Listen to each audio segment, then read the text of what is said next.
လက်ထမင်္ဂလာပွဲတော်ကိုတယောက်တည်းမသိအောင်စီစဉ်နေအတိတ်ကြောင့်တွေတန်တွေအိမ်ကိုလွန်နေဘယ်လိုမှထိမရနေဝေတနေ့တို့ပြန်ဆုံးခဲ့ရင်ဘယ်လိုမခွင့်မခွာတို့တူတိုင်းခဲ့ခုလေးကိုတယောက်တည်းဝေးတဲ့တူဝေးတနေ့ကိုဘဝနဲ့ပြောပါစေမင်းတို့ကိုစတောင်းနေဝေးရတဲ့လူလည်းပွင့်မယ်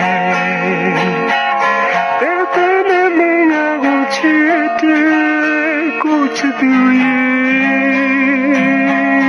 ဘယ်စနေမင်းကိုမုန်းနေမိသားချင်းနေ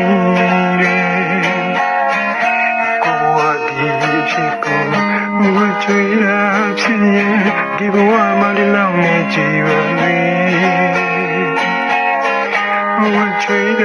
ဖြစ်ရင်ဒီဘဝမှာလောင်းနေကြည်ပါလေလုံးဝဆုံးရင်ဒီဖြစ်လို့ကင်းဝေးပါ